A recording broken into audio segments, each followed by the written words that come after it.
Bienvenue à ce 179e épisode des lunchs immobiliers du Club d'investisseurs.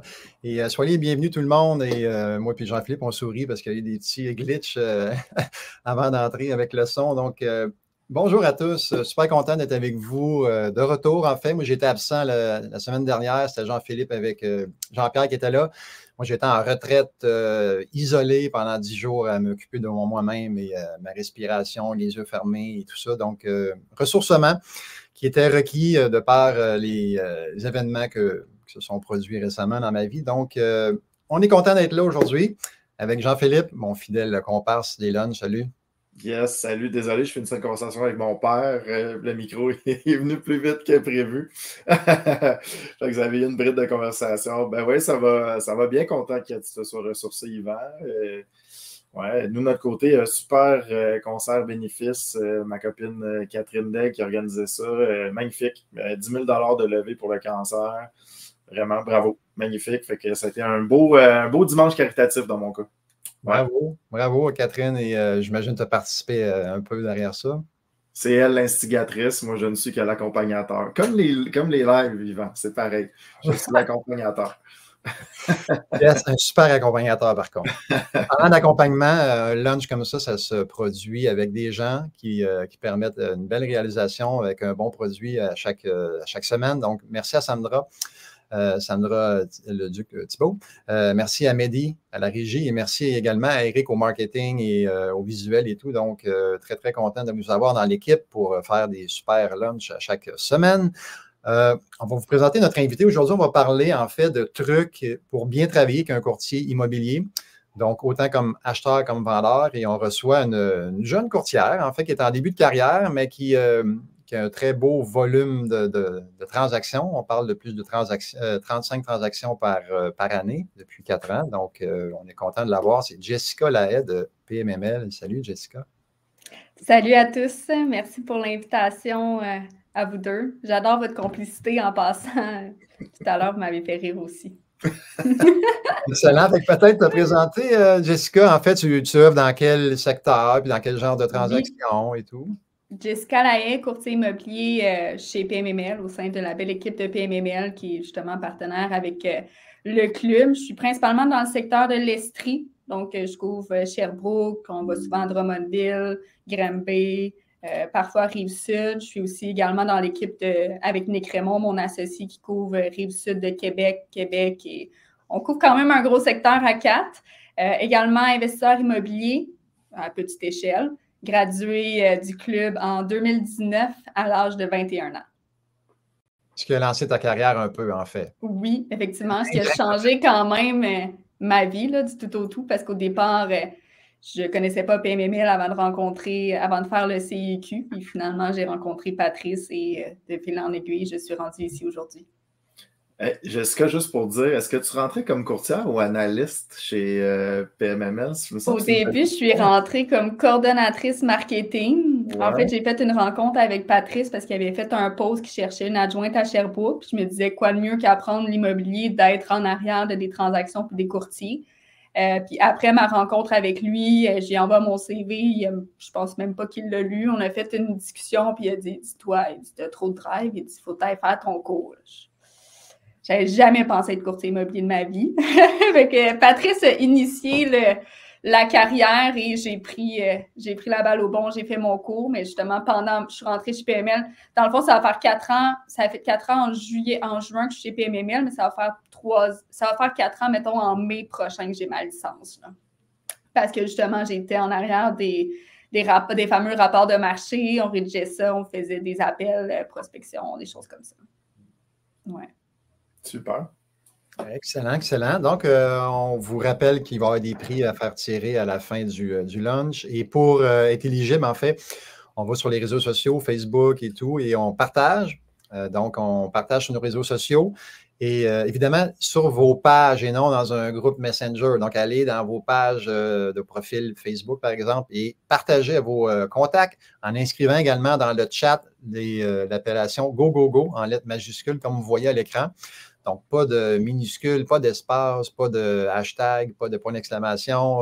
Donc, c'est une consigne qui est des fois difficile un peu à suivre, mais essayez de l'écrire comme il faut pour être éligible et vous allez pouvoir gagner 3 prix, dont le premier est la partie de cash flow pour 2 personnes qui a lieu le 7 novembre prochain à Montréal. Et en fait, on n'a pas besoin de savoir comment jouer. On va expliquer le fonctionnement, les règlements, tout ça en début. On va prendre une demi-heure environ là, pour expliquer tout ça. Et souvent, les gens sont comme timides, ils n'osent pas venir parce qu'ils ne savent pas comment jouer, mais on va tout vous montrer en fait ce super jeu qui est le meilleur jeu d'éducation financière au monde, tant qu'à moi. Et moi, j'ai joué 55 fois ce jeu-là au début de ma carrière. À un moment donné, je me suis dit, je vais le faire pour vrai. Donc, belle façon d'initier les gens à l'immobilier, des ados aussi qu'on voudrait leur laisser quelque chose comme connaissance, ce serait intéressant de les amener. Il y a déjà 35 personnes d'inscrites, on va en prendre environ une soixantaine, donc n'attendez pas trop ceux qui veulent se joindre à nous. Ensuite, on a le Mastermind, donc la formation Tout savoir sur les Masterminds avec Isabelle Boyer qui a lieu le 4 novembre prochain. Donc, vous êtes peut-être seul dans votre coin à faire de l'immobilier, vous êtes peut-être pas nécessairement encouragé par la famille, par l'entourage et tout ça. Donc, on va se joindre à un groupe qui va être formé en passant par Isabelle. Ceux qui veulent joindre un groupe, elle va former un groupe après la formation et vous pourrez partir avec votre mastermind pour vous entraider, vous motiver, vous échanger des trucs et tout ça. Donc, super formation d'Isabelle. Et on a la formation sur les flips que je donne le 14 novembre prochain. Donc, formation qui a lieu à Montréal, d'une valeur de 149. Donc, on veut faire de l'argent rapidement grâce à l'immobilier. C'est une façon de faire. Donc, les flips, on va en parler en passant la semaine prochaine avec Jean-Philippe lors d'un Q&R.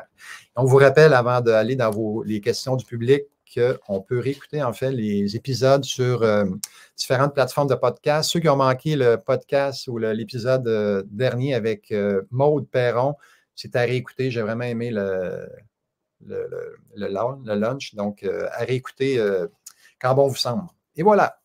Donc, Jean-Philippe, est-ce qu'on a des gens qui se sont manifestés dans le chat pour des questions pour Jessica? Oui, il y avait une question. Il y avait Fred.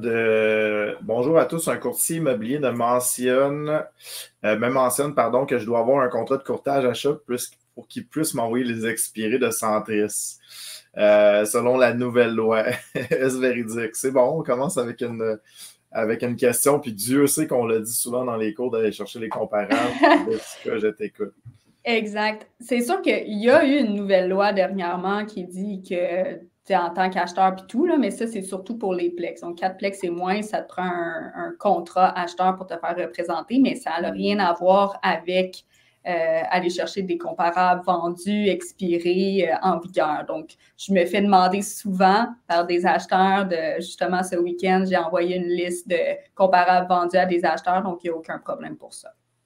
Puis de même que vous l'enseignez dans le club d'aller demander à un courtier pour aller chercher des comparables. Donc, moi, ça me fait plaisir parce que j'ai passé par là de votre côté avec vous. J'ai des boutons d'urticaire quand les gens font des comparables avec des immeubles à vendre. Fait que juste répéter qu'est-ce qu'on répète dans le coaching. Quand on fait des comparables avec les immeubles à vendre, tout ce qu'on fait, c'est qu'on mesure l'état des égos des vendeurs actuellement sur le marché. C'est totalement exactement ça qu'on fait. Donc, on doit aller chercher des vendus. Et la loi au Québec, ben, en fait, moi, je ris souvent, je l'appelle les moldus, tu sais, dans Harry Potter, sont qui n'ont pas accès à la magie. Là. On n'a pas accès à la magie de Centris, donc on doit demander à des courtiers pour avoir accès à ce comparable-là pour se faire une idée. Puis, si je peux me permettre un petit truc pour les gens qui veulent le faire, qui veulent approcher un courtier aussi, c'est toujours une collaboration. Je ne veux pas te faire perdre ton temps, donc j'aimerais ça être capable de faire mes analyses pour mieux te faire des offres plus compétitives. Il n'y a pas de courtier qui va refuser ça. Exactement. Puis, tu sais, le client qui t'écrit pour avoir des comparables, si c'est bien demandé puis bien écrit, tu ne sais jamais quand est-ce qu'il va venir te revoir pour déposer une offre d'achat. Puis, tu sais, il va savoir que tu y as répondu puis tu as pris le temps d'y envoyer aussi. Moi, ça me fait plaisir. Absolument. Puis, s'il essaie d'avoir un contrat de courtage à la base, c'est un peu limite. Ouais, non, c'est peut-être pas la bonne personne. Voilà. Une question de Sébastien Martel, vendre par soi-même, mais ne pas fermer la porte aux courtiers qui nous contactent. Comment procéder? C'est sûr que nous, de notre côté, chez PML, on a une façon de fonctionner qui est peut-être un petit peu différente ou une petite bébite différente des autres. Moi, je travaille toujours avec des contrats de courtage. Pourquoi? Parce que le mieux, tu sais, mettons, je prendrais l'immeuble de Sébastien, je dis, je vais l'envoyer à des acheteurs, mais dans le fond, je ne travaille pas pour Sébastien. Je travaille pour trouver une promesse d'achat le plus rapidement possible pour vendre son immeuble comme ça. Alors que le mettre sur le marché, souvent, tu es capable, premièrement, tu as quelque chose de plus beau à présenter que juste une photo où tu n'as pas vraiment des chiffres, donc tu as vraiment une fiche à présenter, puis tu as des acheteurs qualifiés aussi avec qui tu peux parler. Donc, nous, on ne travaille pas sans contrat de courtage. Donc, pour cette réponse-là, c'est sûr que nous, on ferme la porte à ça. Il y en a, je sais qu'il y en a qui vont le faire, mais idéalement, moi, je dis, garde, essaie-le par toi-même. Si ça ne fonctionne pas, on peut travailler ensemble, ou même, il y a des courtiers qui vont accepter d'exclure des acheteurs d'un contrat de courtage. C'est-à-dire que si Sébastien, il y a 4 personnes de super intéressées par l'immeuble, puis qui veut mettre à vendre, puis essayer d'avoir le maximum possible, bien parfait, on va le mettre sur le contrat de courtage. Le but, c'est d'aller chercher le maximum. Garde tes 4 acheteurs qui sont exclus. Si jamais ils achètent, il n'y a pas de commission à payer. Mais d'un autre côté, on va faire compétitionner le marché, puis on va voir si on est capable d'aller chercher le plus possible. Fait que ça, il y a des courtiers qui acceptent de le faire. Il y a différentes conditions. C'est-tu, je l'exclus 2 semaines, je l'exclus 1 mois, j'en exclus juste 1, ça dépend de chacun, là, mais ça se fait dans le marché. Si on parle du multilogement, mais il y a peut-être des gens ici en petits plex, hein. Ils vont annoncer sur, mettons, du Proprio ou Kijiji, puis ils vont dire agent s'abstenir, mais tant qu'à moi, c'est une erreur. Moi, je suis dans le cours de Philippe, entre autres, je dis, gars, au lieu de dire agent s'abstenir, bienvenue aux agents, puis je vais te donner 2 si tu m'amènes un acheteur, tu sais, au lieu de les exclure. Oui, oui, clairement. Parce que souvent, malheureusement, les gens qui vont mettre sur du Proprio, je dirais peut-être 80 du temps, c'est des gens qui vont poser des questions, mais qui ne sont pas tant connaisseurs du marché. Fait que si tu as un courtier qui a un client intéressé, puis tu dis, tu sais, amenez-moi un acheteur, puis ce courtier-là, il t'amène un acheteur hyper qualifié qui est prêt à prouver, tu sais, pourquoi déjà le refuser d'emblée? Ouais. C'est... Excellent. Oh, je vais enlever Sébastien. J'ai une question, Jessica, qu'on me pose au moins 3 fois par coaching. Comment qu'on fait pour négocier? Parce qu'on parle beaucoup de négociation, évidemment. Puis là, dis ouais, mais là, on ne peut pas parler au vendeur. On a un courtier dans la transaction. Là, il y a un courtier, des fois 2 courtiers. C'est quoi tes meilleures techniques de négociation là-dedans, de faire passer le message d'un à l'autre? Il y a comme une chaîne téléphonique. Est-ce que le message se rend correctement au bout de ça?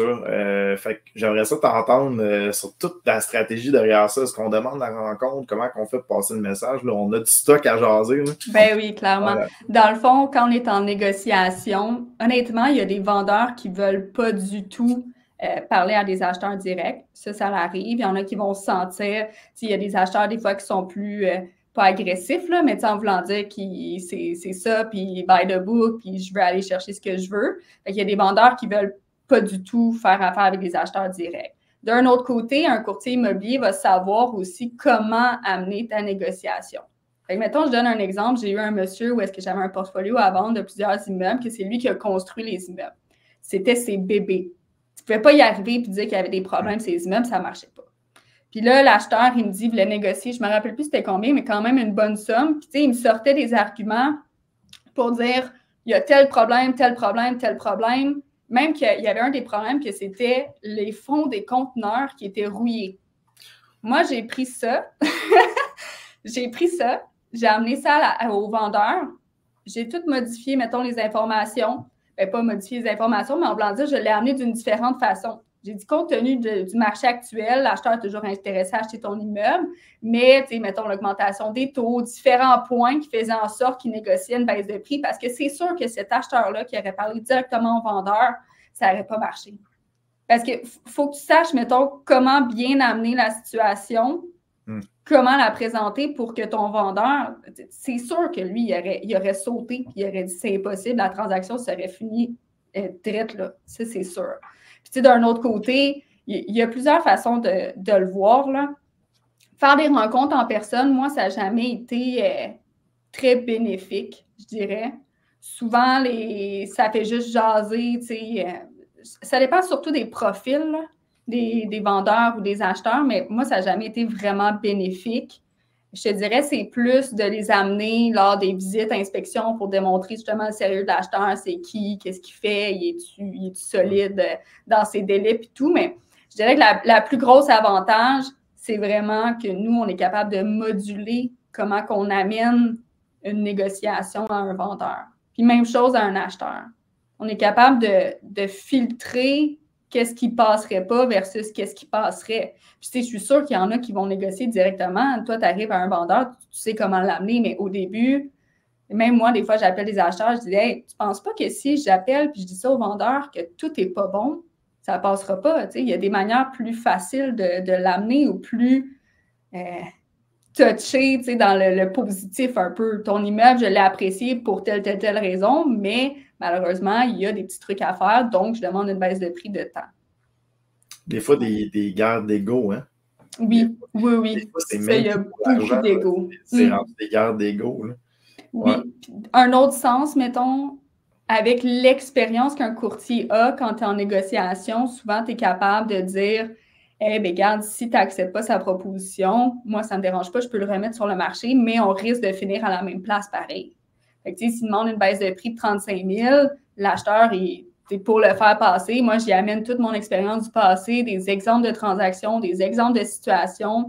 Tu t'en viens dans du storytelling, puis le vendeur se met à te faire confiance parce que tu en as tellement vu. Alors que si c'est juste l'acheteur qui passerait directement puis qui dit « on négocie de ça », le vendeur, il ne sait pas, lui, si il est en train de faire la bonne chose, s'il serait capable d'aller chercher plus, à moins que ce soit un acheteur expérimenté puis qui a fait beaucoup de transactions, comme je disais. Là. Très intéressant. Oui, très bon. Très intéressant. Bon. Moi, je n'arrête une de mon cru parce que là, les gens, ils ont stagné un peu ces questions. Genre, erreur à éviter en tant qu'acheteur avec un courtier ou peut-être même un vendeur avec un courtier, des erreurs que tu vois qui, des fois, ils font en sorte. Oui. Bien, c'est sûr que la première impression veut tout dire là, quand tu es autant acheteur que vendeur. Je prends un exemple, un acheteur qui m'envoie un courriel qui me dit « Hey, c'est quoi le prix de vente? » Souvent, ça arrive souvent que les gens vont poser des questions ou envoyer des courriels ou m'appeler pour des questions qui sont disponibles. L'information est là. Prenez le temps d'aller le chercher. Il n'y a pas de problème de demander des détails puis tout, puis que la personne nous appelle pour avoir justement de l'information précise sur la propriété. Mais ça, je te dirais que c'est comme, tu pars déjà avec un strike en voulant dire, il va falloir que je t'amène tout sur un plateau. Il faut que tu fasses un peu des démarches de ton côté avant de parler avec un courtier. Ça, je te dirais que c'est de ne pas être préparé ou de ne pas vérifier l'information, ça l'arrive souvent.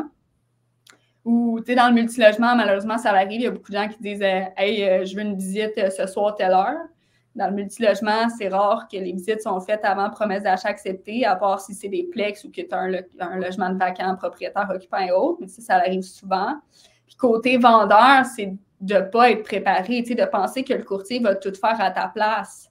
Je ne peux pas commander ton certificat de localisation, c'est toi, tu sais. En voulant dire, prépare tes documents, assure-toi que ce soit prêt.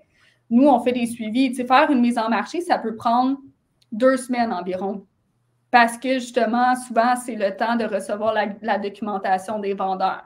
Puis d'un autre côté, de prévoir, s'il y a des problèmes majeurs sur ta propriété, c'est sûr que ça va être difficile à vendre et qu'on va se faire négocier là-dessus. Ou, mettons, quand je vais prendre les photos d'un immeuble, il y a une gouttière qui est déployée. Ben, tu sais, replogue-la, c'est des affaires qui coûtent des cents à réparer au Canac. Donc, c'est toutes des petites choses que je leur dis, ça va sortir lors du rapport d'inspection.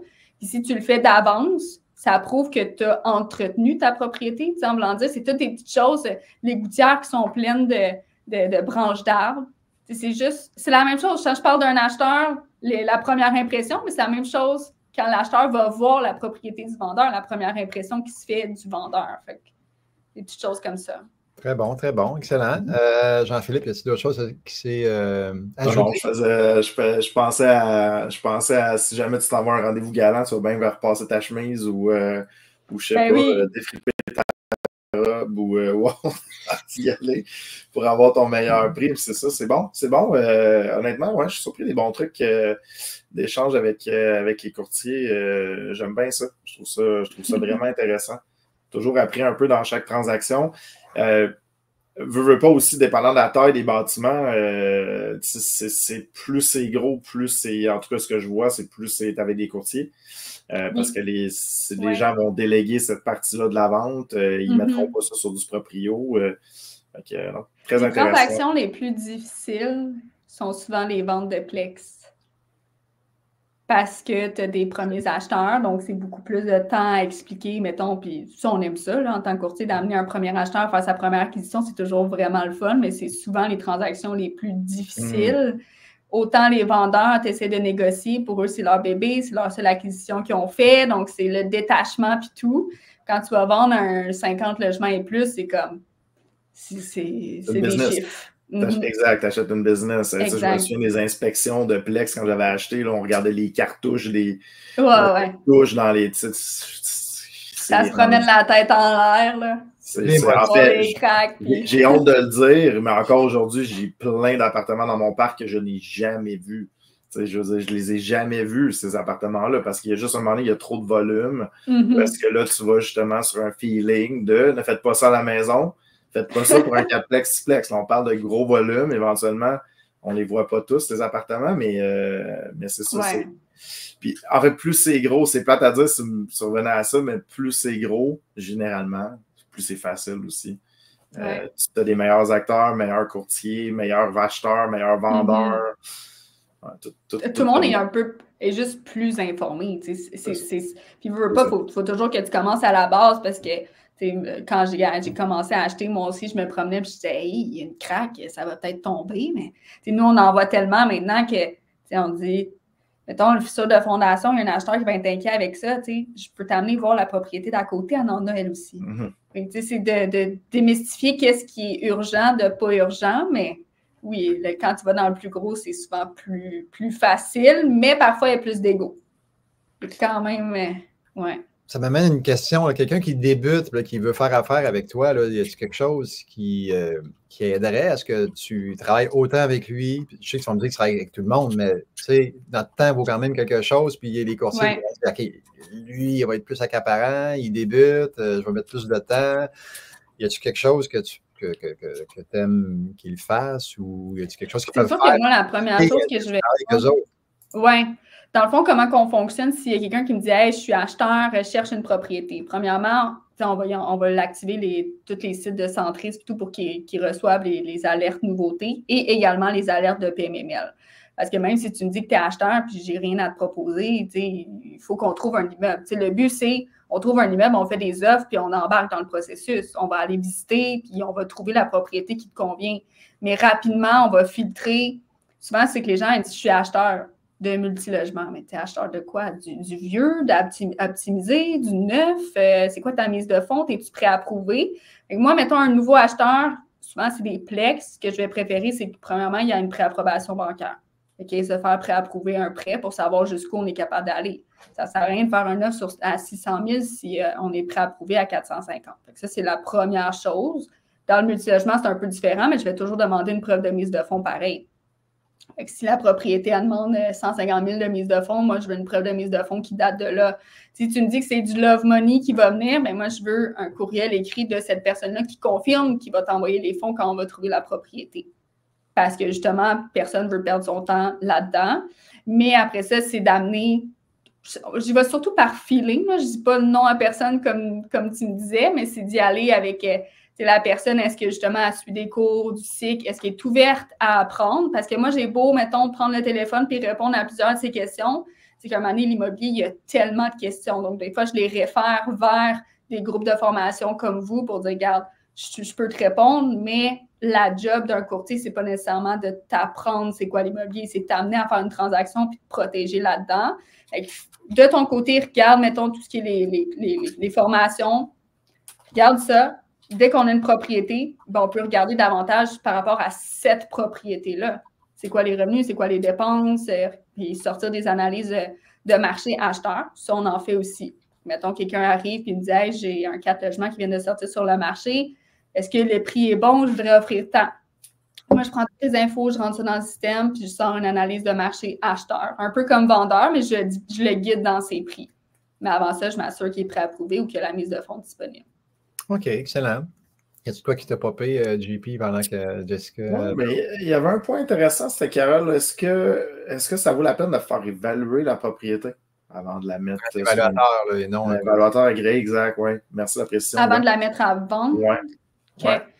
Je te dirais que ça peut. ça peut être intéressant de la faire évaluer. Nous, en tant que courtier, ou si je peux parler pour moi, on va toujours faire des évaluations de la valeur marchande avec des comparables. Puis chez PMML, on utilise 8 comparables. Fait que c'est rare qu'on se trompe de comme 100 000 dans nos évaluations. Souvent, ce qu'on va sortir comme valeur, c'est ce que ça va se vendre. C'est sûr que la valeur, le marché va toujours dicter c'est quoi la valeur réelle de la propriété, mais souvent, on est pas mal en corrélation. Fait que c'est quand même, ça arrive qu'il y ait des vendeurs qui vont faire évaluer avant. Souvent, c'est des vendeurs qui ont essayé de vendre par eux-mêmes avant de le donner à un courtier. Je dirais que c'est quand même une bonne pratique, mais d'aller voir un courtier immobilier, de sortir une évaluation marchande, c'est totalement sans frais. Ça ne t'engage à rien. Puis même que tu peux aller voir plus qu'un courtier. Tu vas voir, c'est comme quand tu vas magasiner une auto, tu vas voir différents concessionnaires, bien, va voir 2, 3 courtiers. Tu vas avoir des valeurs. Si les valeurs sont hyper différentes d'un à l'autre, bien, peut-être engage un évaluateur pour être certain de confirmer c'est quoi la réelle valeur. Mais sinon, ça donne déjà une très bonne idée parce que chaque courtier va te sortir des comparables précis. Exact. Juste pour les besoins de la cause, pour technique, là, un courtier ne peut pas faire une évaluation, va faire une estimation de la valeur, puis l'évaluateur aigri va faire la valeur, juste pour... Une évaluation professionnelle par l'évaluateur. Nous, on sort une analyse comparative de marché. T'sais, on compare le marché, on dit ça peut se vendre en temps. C'est toujours des évaluations pour vendre. Quand c'est un refinancement, un financement ou autre chose, les évaluateurs sont plus spécialisés là-dedans. OK, excellent. Est-ce qu'il y avait d'autres gens? Je peux en faire une facile, Fred. En fait, expiré, vendu, expiré, ça s'est pas vendu, c'est le contrat devenu expiré. Vendu, c'est vendu. Fait qu'on veut faire les comparables sur les vendus, pas des expirés, s'il vous plaît. Il y a plusieurs sujets qui se ramassaient à la commission de l'agent. La commission de l'agent, tu peux peut-être faire un générique. Est-ce que ça peut se négocier selon certaines conditions? Est-ce que ça évolue en fonction du prix? Pourcentage. La commission, ça revient à ce que je disais tantôt, de magasiner les courtiers. Souvent, les courtiers ont différentes commissions. Fait que ça, tu peux voir en tant que vendeur qui offre la meilleure rétribution, mais il faut que tu regardes aussi le service qu'il offre. De notre côté, PMML, tous les courtiers ont la même rétribution. Puis c'est vraiment par cycle de prix. Fait en bas de 500 000, c'est tel montant. Entre 500 000 puis 2,5, c'est un autre montant. Puis ça évolue selon la grosseur du contrat de courtage. J'en ai une question qui revient souvent et qui est touchée, là. Est-ce qu'une commission de courtier, ça se négocie?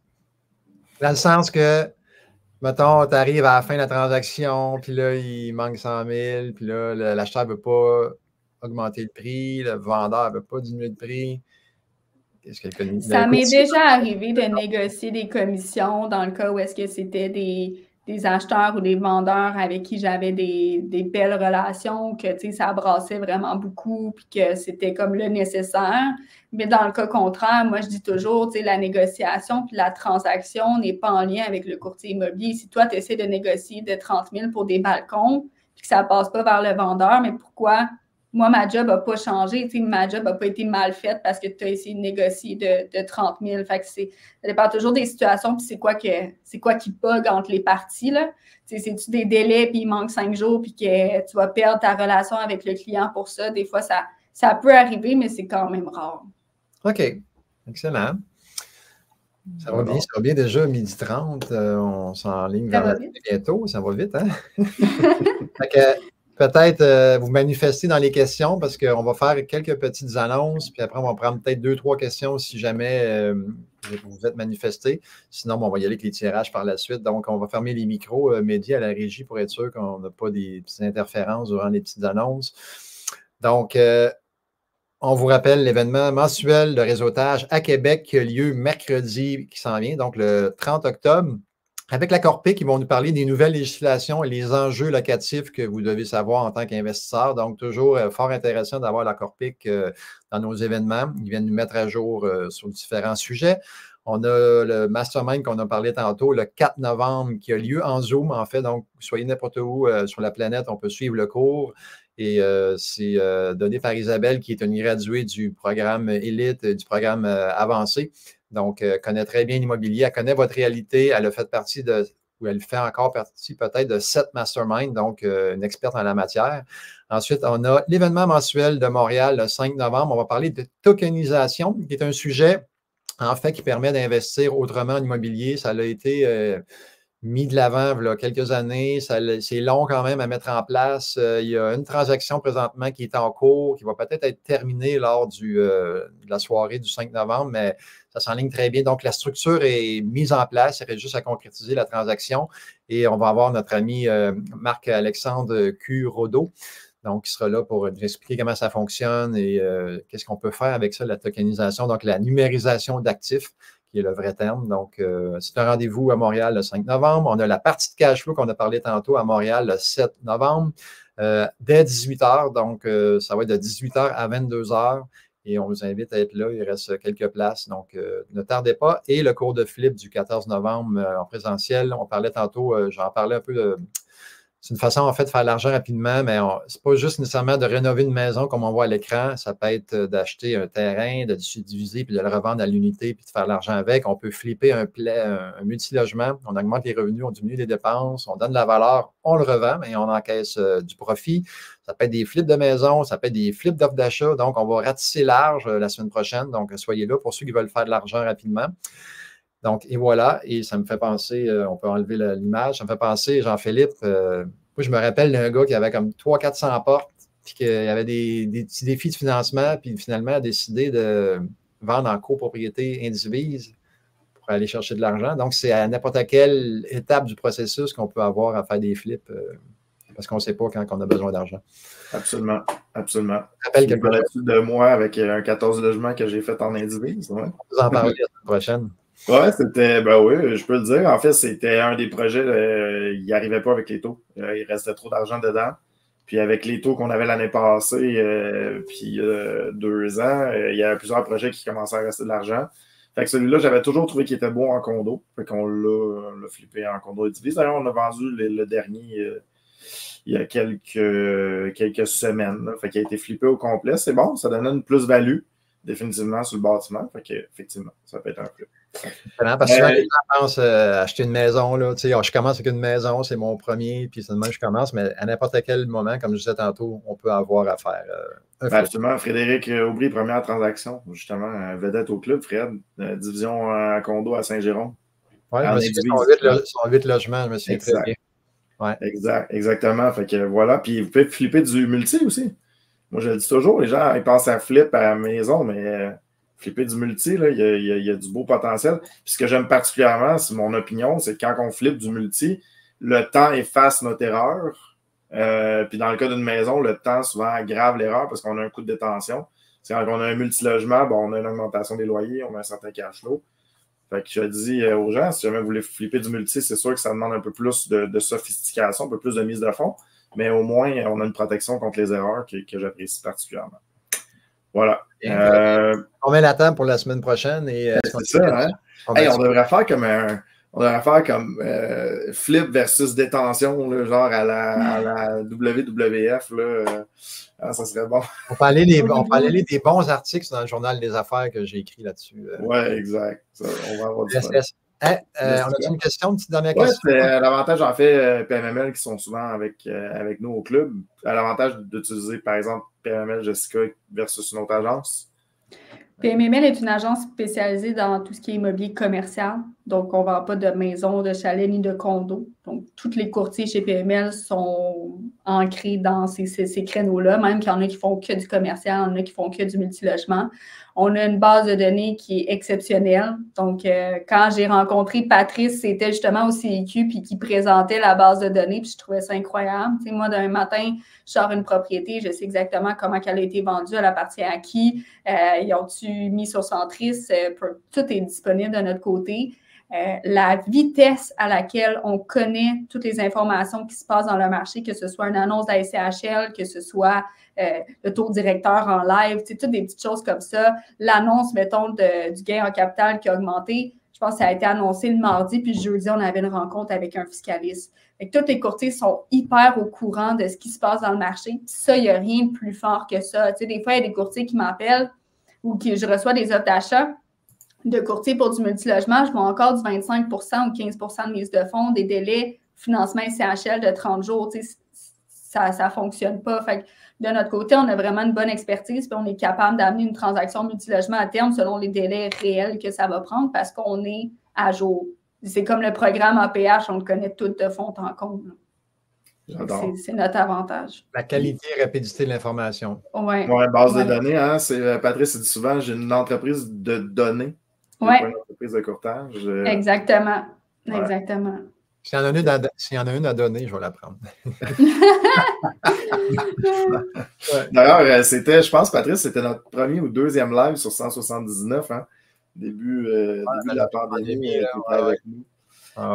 Dernière petite question rapide, tu permets, Yvan. Je trouve intéressant la question de Willy. Il va acheter via l'APH Select l'assurance paie hypothécaire avec un deal qui va financer à 95%. C'est quoi la mise de fonds qu'il a besoin de démontrer au courtier? Ben là, j'ai pas vu la valeur économique de l'immeuble. Mettons qu'il est à 95% financé, mettons, il pourrait le faire. Ça va être le 5%. Dans le fond, nous, on calcule selon la valeur économique de l'immeuble. Fait que, tu sais, mettons que tu veux déposer un offre sur un 6 logements, je calcule la valeur économique, puis ça donne 300 000 environ, grosso modo. Ben, je vais demander le 300 000, puis la promesse d'achat va être montée en conséquence de la valeur économique pour justement pas que ça tombe quand on est rendu au financement. Fait que si c'est 5 je ne demanderai pas 15 parce que réellement, c'est ce que ça va prendre par les professionnels qui l'ont calculé. Là. La valeur nette. Valeur nette de 25 Oui, exact. Oui, j'allais le rajouter. Là. CHL, il faut que tu vales au moins 25 de ce que tu empruntes, incluant le bâtiment que tu achètes. Fait que c'est au moins un petit bonus quand même. Mais il faut que tu aies 25 de valeur nette. Ouais. Excellent. Excellent. Hey, Mehdi, on va aller au tirage, puis après, on va avoir le mot de la fin de notre invité, Jessica. Donc, premier prix, partie de cash flow pour 2 personnes à Montréal, une valeur de 60 $. Donc, ce sera gagné par nul autre que Cédric Carignan. Donc, félicitations, Cédric. Pour réclamer ton prix, tu as une semaine pour le faire et tu contactes Julie au bureau. Elle va vérifier que tu as bel et bien fait le partage et non juste marqué go, go, go. Donc, et voilà. Ensuite, on a tout savoir sur les masterminds le 4 novembre avec Isabelle Boyer d'une valeur de 129,95 et c'est gagné par Jorge Castillo j'ai un peu déformé son nom. Donc, félicitations. Et le troisième prix, c'est les flips. Donc, comment vivre rapidement de l'immobilier grâce aux flips. 14 novembre prochain à Montréal ou en préenregistré. Donc, valeur de 150 $ et c'est gagné par Karine Moras, qui est du coaching de Québec. On se voit samedi en passant, Karine, pour ta graduation. Félicitations. Donc, on est rendu au mot de la fin avec Jessica, la radieuse Jessica, qui est tout le temps de bonne humeur, tout le temps et tout. Qu'est-ce que merci, j'apprécie. Un conseil à la... Oui, ben, je dirais un conseil, honnêtement, soyez sharp. Que ce soit acheteur, vendeur, soyez bien informés, formés aussi. Et entourez-vous de professionnels.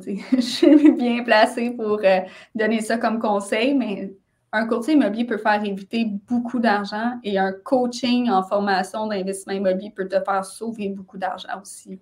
Donc, les deux ensemble, c'est le match parfait. Puis même aussi d'y aller plus loin avec un courtier hypothécaire, un bon notaire. Ayez, mettons, des contacts proches. Quand moi, j'ai fait ma première acquisition, j'étais dans le CQ, puis je pouvais vous appeler, puis j'avais des projets hors de la tête. Ça faisait pas de bon sens. Pour commencer, je voulais flipper une église en condo étudiant. C'était pas fait pour moi. Là. Vous m'aviez dit, pourquoi tu ne vas pas vers un 6 logements standard? Puis c'est ce que j'ai fait, puis je ne le regrette pas. Peut-être que j'aurais eu beaucoup plus de casse-tête à faire mon projet je ne savais pas comment calculer au final. Là. Donc, soyez sharp, soyez bien entourés, soyez proactifs, puis passez à l'action. Oui, exact. Oui, Jean-Philippe. J'adore, soyez sharp avec tout le monde. Avec le courtier, avec le courtier hypothécaire ou la banque, avec... Les invités. Hein? Avec les invités. Les invités. Exact. En fait, ça fait partie de votre image. Puis mon Dieu que l'immobilier, c'est un petit monde. c'est un petit monde, puis on se connaît à pratiquement tous. Quand tu passes du temps au club, là, passe 2, 3, 4, 5 ans, tu vas connaître une bonne partie des gens d'immobilier au Québec. Fait que c'est un petit monde, essayer d'avoir l'air sérieux là-dedans.